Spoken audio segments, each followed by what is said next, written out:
Thank you. Well, no, thank you.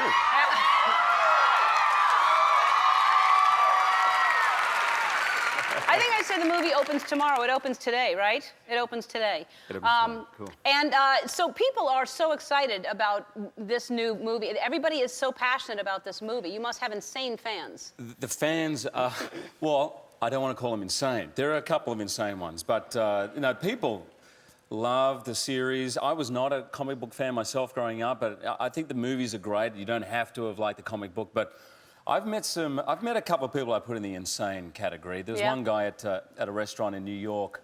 The waiter goes, you've got to say hi to Vinny, the maitre d' over there, the manager, because he's a big fan. So I look over and this guy like ducks behind the counter.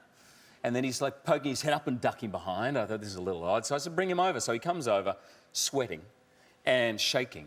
And I said, oh, hi, I'm Hugh. You're an X-Men fan? You seen X-Men? He goes, am I a fan?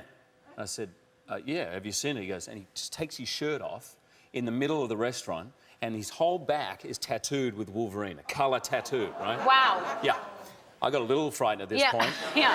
And anyway, so we posed down, and we had a few photos together. Wow. Vinny and I. But I have met a few like that. There are some people who are definitely passionate about it. Wow. Are you sure it wasn't a peel on and he was trying to impress you, like one of those? Maybe. The sweating gave it away, though. Yeah. The profuse sweating. Wow. That's exciting, though. That's exciting that people, you know, love the movie so much. Especially, you know, I think it's really great when I hear stories about people, you know, starting out and actually having real jobs before they get into this, because I think it's so important to have a, you know, a well-rounded life. And you started out, you actually were a clown when you started? Yeah, that's a real job. I think that's what I'm serious. It must have been the hardest thing in the world to be a clown. You know, I was asked to do a Christmas benefit for the kids at this place I worked at, so I did it. Like about 100 kids. How old are the kids? Well, in this case, the kids were like 3 to 5, which is, by the way, that's beautiful for a kid's party, because at 3 to 5, you can pretty much go out and go, hey, kids, and they love you, right?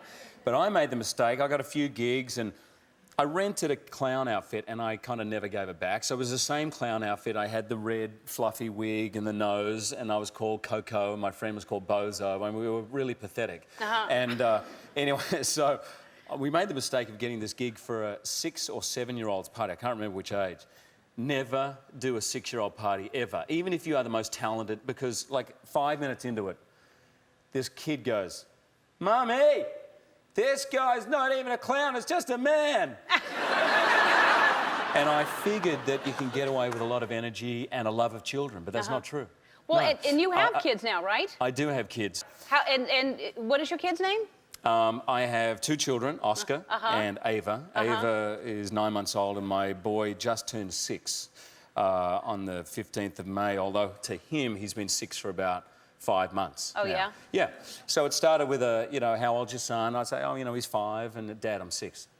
I'm like, well, you're 6 in May 15th. I'm 6. I said, fine. For a couple of months, I used to correct him. And then I thought, you know what, I'm just going to go with it. So people would say to me straight-faced, like you'd meet my son. I'd say, how old's your son? I'd say, oh, he's 6. I looked down at Oscar, and Oscar had that look to me like, you are the coolest dad.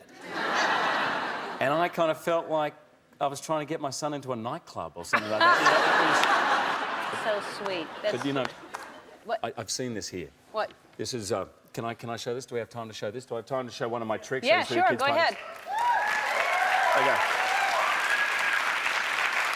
No, the clapping is only my ability to humiliate myself. Anyway, so this is the trick I did when that 6-year-old basically said to me, you know, this is not tricks. I said, okay.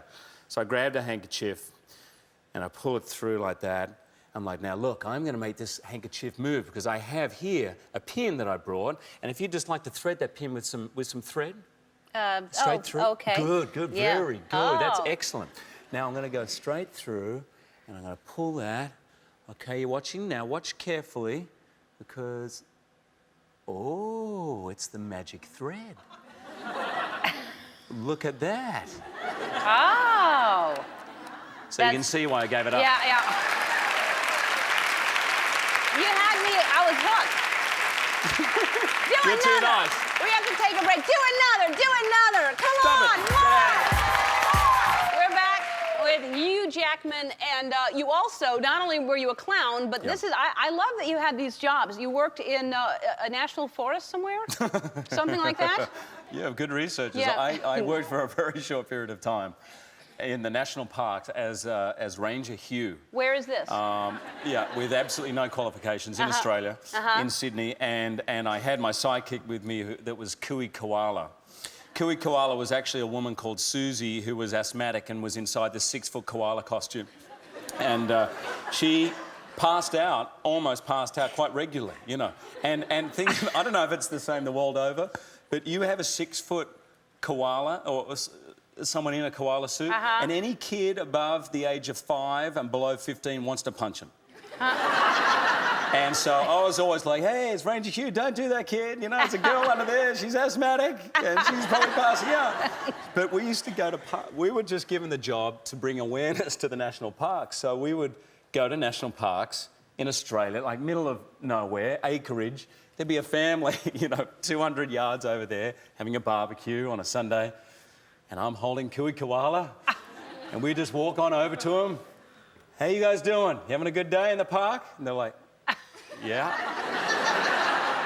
You were telling me during the break that you just adopted your second child, a little girl, and she's 9 months old. She's 9 months old, That's so great. She is so adorable. Congratulations. Thank you. That's really great.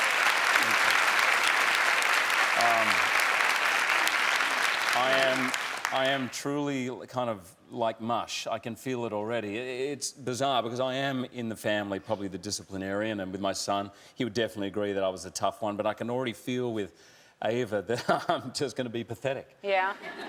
You should have 2 cars, darling, really. You know, you never know. One for the weekend, one for the week, you know. But, you know, it's terrific. We actually did the official adoption last week in her home county, and so we went there and went to this little courthouse, and the judge was so happy because he spends his day with divorces and things like that. So to have an adoption is a happy occasion. We, of course, cried the entire time, and Ava just flirted with the judge, picked up his gavel and started eating it, you know, so, and started banging it like this. So, anyway, it was terrific. That's so great. Congratulations. Thank you. And you look great, and you don't seem like you're not sleeping. So. X-Men: The Last Stand is in theaters everywhere today, and we will be right back. Don't go away.